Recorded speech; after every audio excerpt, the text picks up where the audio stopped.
Pendant la semaine de la fête de Marie-Madeleine, nous avons visité les rives de la mer de Galilée pour trouver les vestiges de la ville où la disciple de Jésus a vécu.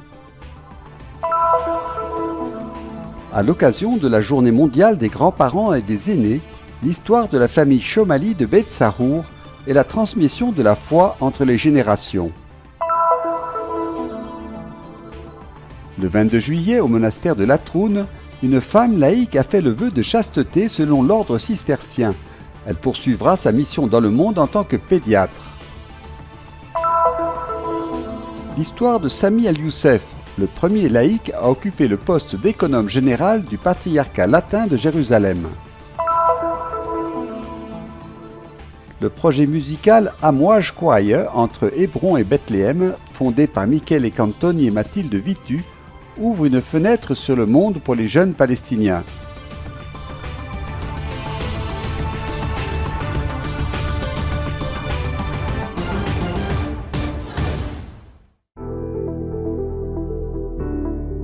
Pendant la semaine de la fête de Marie-Madeleine, nous avons visité les rives de la mer de Galilée à la recherche des vestiges de la ville où la disciple de Jésus a vécu.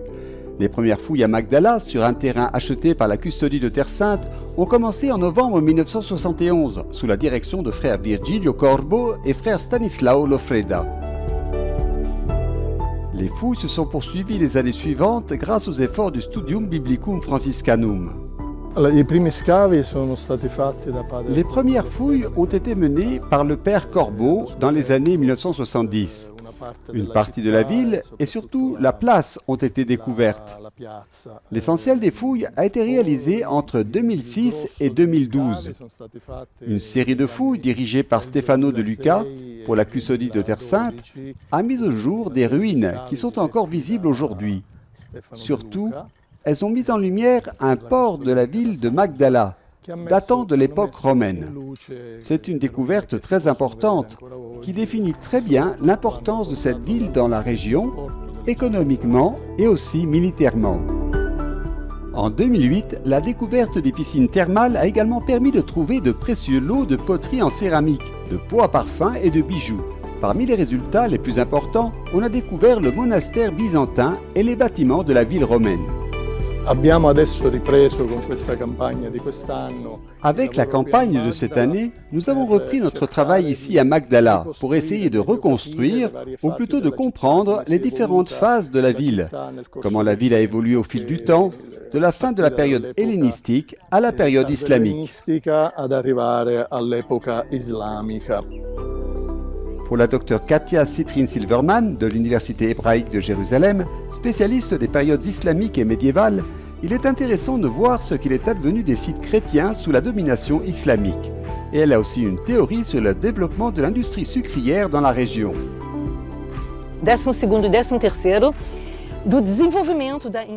Les 12e et 13e siècles sont des périodes de développement de l'industrie sucrière. Quand on parle de sucre, on pense à l'Amérique du Sud, au Brésil, mais en fait, toute l'histoire du sucre a commencé ici. Et Magdala pourrait aussi avoir une place dans le puzzle de l'industrie sucrière de cette région.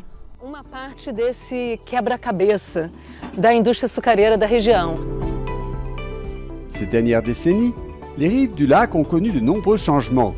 Dans la zone des légionnaires du Christ, adjacente au site franciscain, des fouilles ont mis au jour une ancienne synagogue et un bas-relief avec une ancienne représentation de la Ménorah. Aujourd'hui, 2 frères de la custodie de Terre Sainte gardent le site archéologique avec des volontaires et servent dans les sanctuaires près de Magdala. Je pense que pour les volontaires, l'expérience de participer à des fouilles sur un site important tel que Magdala est certainement spéciale, aussi bien sur le plan personnel que sur celui des études, qui peuvent être utiles dans d'autres domaines archéologiques. Par un effet de la Providence, le premier jour où nous sommes venus ici pour creuser était le jour de la fête de Marie-Madeleine. On a peut-être touché des pierres de son époque. C'était très agréable et très joyeux d'être ensemble et de participer aux fouilles.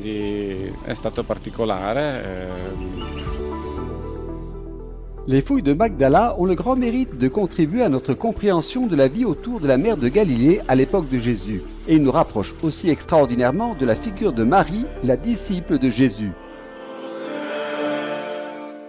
Le 22 juillet, dans la basilique du Saint-Sépulcre, les frères de la communauté ont célébré la messe pour la fête de Marie de Magdala, qui fut une fidèle disciple de Jésus qui se tenait au pied de la croix.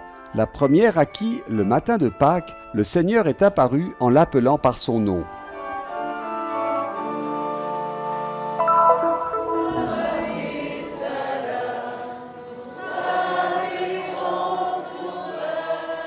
Le 26 juillet est la fête des saints Joachim et Anne, parents de la Vierge Marie et grands-parents de Jésus. Depuis 2 ans, le dimanche précédant cette fête, l'Église célèbre la journée mondiale des grands-parents et des personnes âgées, instituée par le pape François.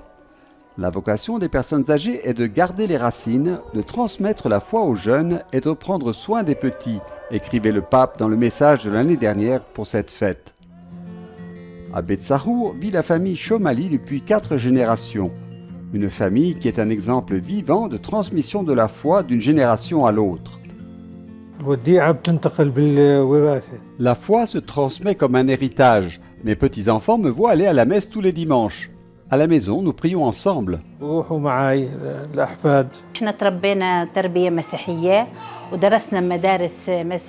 J'ai étudié dans des écoles catholiques, j'ai reçu une éducation chrétienne. Mes parents étaient toujours en contact avec des prêtres et des religieuses qui nous ont laissé un bon exemple. Ma mère vit avec nous et nous encourage toujours à prier et à assister à la messe.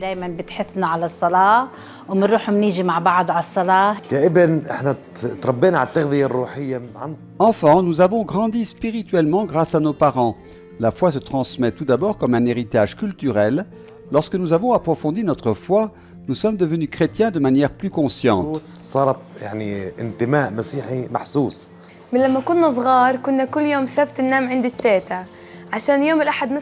Quand nous étions enfants, nous dormions tous les samedis chez ma grand-mère et nous nous levions tôt le dimanche matin pour aller avec elle à la messe. Je chéris le message de foi et d'amour que mes grands-parents m'ont transmis. Il restera avec moi pour le reste de ma vie et je l'enseignerai également aux autres. Même lorsque les enfants ont grandi, qu'ils ont suivi leur propre chemin et qu'ils ont quitté la maison de leur père, la solitude n'a pas trouvé de place dans le cœur des grands-parents qui ont confiance dans la parole du Seigneur. Voici, je suis avec vous tous les jours jusqu'à la fin du monde.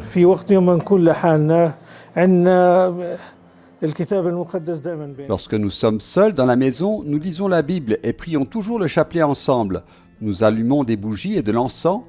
Dieu est toujours avec nous, même lorsque nous sommes seuls. Pendant de nombreuses années, chaque dimanche, nous déjeunions à la maison avec toute ma famille.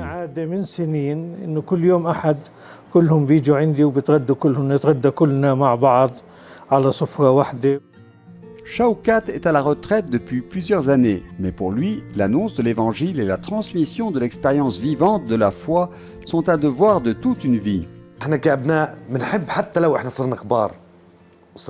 Bien que nous soyons adultes, que nous ayons une famille et des enfants, nous continuons à apprendre de nos parents et grands-parents l'appartenance à l'Église et à Dieu. Un proverbe arabe dit « Plus vieux que toi d'un jour, plus sage que toi d'une année ». Mon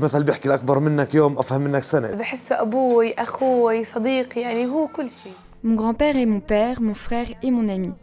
Il m'a appris beaucoup de choses depuis que je suis enfant. Je remercie mon grand-père pour tout ce qu'il m'a appris et pour tous les sacrifices qu'il a fait pour moi depuis que je suis enfant.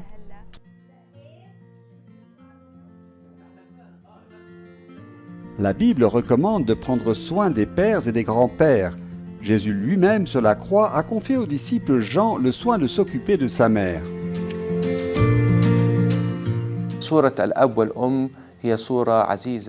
L'image du père et de la mère occupe une place particulière dans la Bible et dans l'histoire du salut.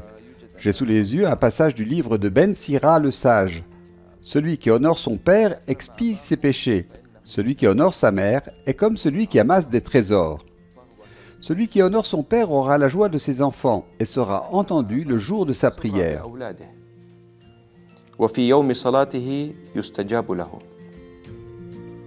Le père Aïssa a également raconté que le petit-fils de l'auteur du livre de Ben Sira le sage a traduit le livre de son grand-père de l'hébreu au grec. Un bel exemple de transmission de la foi de génération en génération.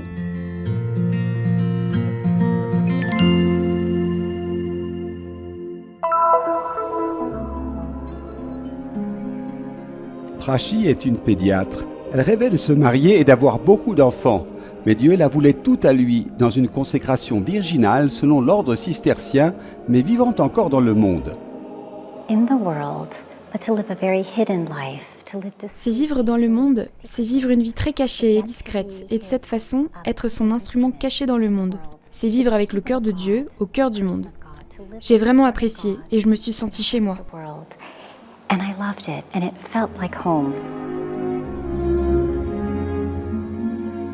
Le 22 juillet, au monastère de Latroun, près de Jérusalem, Prachi est entré dans la famille cistercienne, faisant le vœu de chasteté selon l'ordre. Ce fut un moment historique, car jusqu'à présent, il n'y avait pas eu de consécration laïque de ce type dans l'ordre cistercien. La cérémonie a eu lieu dans la chapelle du monastère et a été présidée par l'abbé de Latroun, René Ascoët. Un rite simple dans lequel Prachi a demandé la miséricorde de Dieu pour son entrée dans la famille cistercienne. Dans ces différents instituts séculiers qui existent aux États-Unis, elle n'a pas pu vraiment se reconnaître dans la spiritualité. Et c'est là que, toujours conduit par l'Esprit Saint, eh bien, on s'est dit peut-être que notre ordre cistercien ou notre famille cistercienne pourrait peut-être accueillir, disons, une consacrée qui serait en communion spirituelle avec la famille cistercienne. Prachi compare sa vocation à l'ourlet du manteau de Jésus, qu'il a utilisé pour toucher et guérir la femme souffrant d'hémorragie. Un petit ourlet caché, mais un service de la miséricorde divine.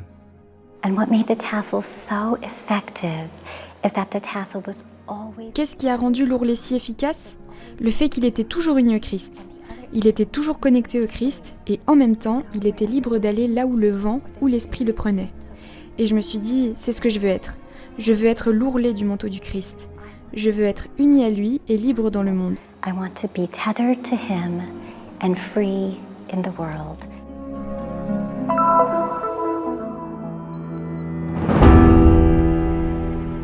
Lorsqu'il a été nommé administrateur apostolique du patriarcat de Jérusalem des Latins, il a notamment été chargé de rétablir la situation économique et financière. Pour cela, sa béatitude Pierre Battista Pizzaballa a nommé Samuel Youssef comme économe général du patriarcat latin. Il a été le premier laïc à occuper cette fonction. The Latin Patriarchate has a very high budget. Le patriarcat latin de Jérusalem dispose d'un budget très important et de plus de 1000 employés qui travaillent dans différents pays, chacun ayant ses propres lois. Le travail est très complexe, nous avons donc besoin d'une personne qualifiée. Pour moi, être le premier laïc à occuper ce poste dans le patriarcat latin est un honneur, et j'apprécie la confiance que sa béatitude, le patriarche, m'a accordée.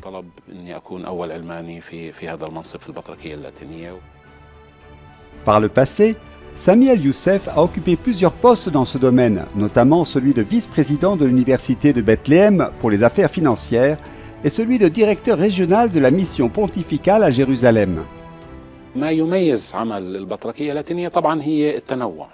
Ce qui distingue le travail au patriarcat latin, c'est la diversité de la gestion de nos activités dans les différents pays, Jordanie, Israël ou Palestine.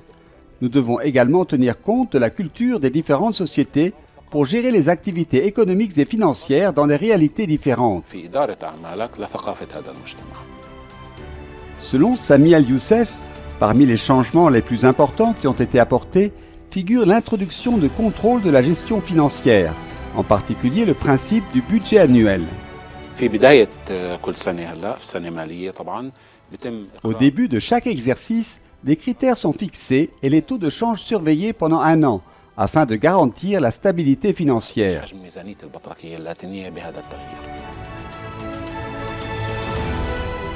Des règles internes et des autorités claires ont été établies dans le but de contrôler la gestion financière. Désormais, personne au sein du patriarcat ne peut dépenser une somme d'argent de manière indépendante.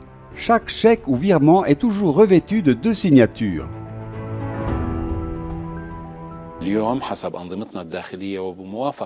C'est ce que prévoit notre statut aujourd'hui, et le patriarche a également accepté avec plaisir qu'il n'a pas l'autorité pour signer un quelconque montant de son propre chef. Environ 80% des dettes du patriarcat auprès des banques ont été payées. Cela signifie également une économie considérable sur les intérêts bancaires. Ces sommes sont maintenant utilisées pour développer les installations du patriarcat, telles que des écoles, des églises et des centres pour différents services. Le plus grand défi est de s'assurer que les ressources financières et leurs sources soient constantes et couvrent nos dépenses. En particulier, ce que nous considérons comme une priorité est la rémunération des employés.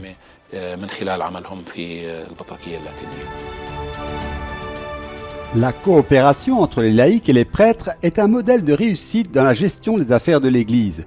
Et selon le patriarche, confier le rôle d'économe général à un professionnel ne sera pas une mesure temporaire.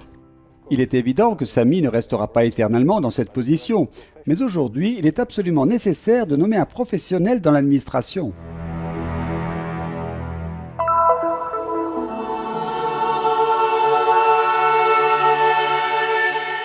En 2015, Michele Cantoni et sa femme Mathilde ont fondé le chœur Amouage, un nom arabe qui signifie « des vagues ». Mais l'histoire commence bien plus tôt. J'étais curieux de venir voir par moi-même la situation ici, et j'ai réussi à venir pendant 2 semaines au cours de l'été 2003. Et ces 2 semaines ont transformé ma vie. Les personnes que j'ai rencontrées et l'esprit que j'ai vu chez ces gens dans la situation difficile dans laquelle ils vivent m'ont convaincu d'essayer de m'installer ici. D'abord l'expérience au conservatoire Edward Said, puis la décision de se consacrer à plein temps à des projets personnels comme la chorale Amouage. L'idée de créer Amouage est venue parce que nous avons réalisé qu'il y avait très peu d'offres d'apprentissage musical à Hébron. Nous avons commencé par les centres culturels de la ville et, à partir de là, nous avons décidé d'étendre le projet aux zones rurales autour d'Hébron et dans la région de Bethléem.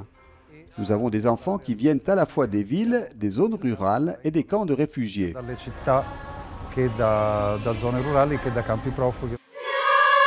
La chorale est composée d'environ 60 garçons âgés de 7 à 21 ans. La discipline est stricte et la chorale répète entre 6 et 8 heures par semaine. Les garçons grandissent ensemble musicalement et socialement. L'école de musique est gratuite grâce au soutien de la fondation suisse Les Instruments de la Paix.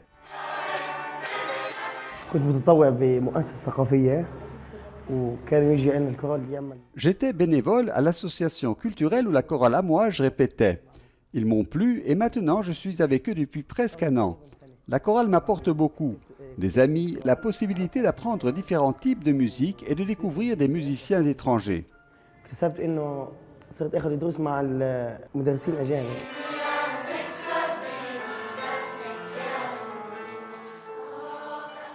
Mardi 26 juillet, une partie de la chorale a donné un concert dans les nouveaux locaux du centre Dar El Majous à Bethléem, géré par l'association Pro Terra Sancta. Une trentaine de jeunes, dirigés par Mathilde Vitu, ont interprété un programme international avec la participation spéciale de la harpiste française Ségolène Brutin. È un'opportunità su molti livelli di scoperta di altre persone. C'est une opportunité à plusieurs niveaux de découverte. Découverte d'autres personnes, de personnes d'autres villes, d'autres villages, d'autres groupes sociaux. Bien sûr de la musique et des musiques du monde entier. Le chœur chante en 24-25 langues différentes. Je dirais que la découverte, en général, est la principale opportunité que nous sommes heureux de pouvoir offrir avec ce projet. L'opportunità principale che siamo contenti di poter offrire con questo progetto. اسمي جودي عمري 15 من فلسطين ساكنة في بيت لحم. J'ai 15 ans, je suis palestinienne, je viens de Bethléem et j'ai connu la chorale par l'intermédiaire d'amis. La chorale m'a beaucoup apporté, comme de nouveaux amis, la possibilité d'apprendre de nouvelles langues et de rencontrer différents professeurs. La chorale m'a donné plus de confiance en moi. Au début, je ne pensais que je ne ferais qu'1 ou 2 ans, mais je suis ici depuis 5 ans et j'espère continuer.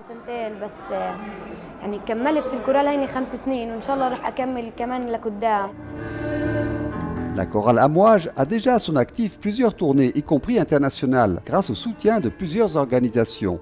Une tournée en Italie est déjà en préparation pour l'été 2023. J'espère que nous pourrons reprendre une collaboration avec l'Académie vocale de Gênes. Nous espérons travailler à Gênes et dans de nombreuses autres villes italiennes. E in molte altre città italiane. On se voit l'année prochaine!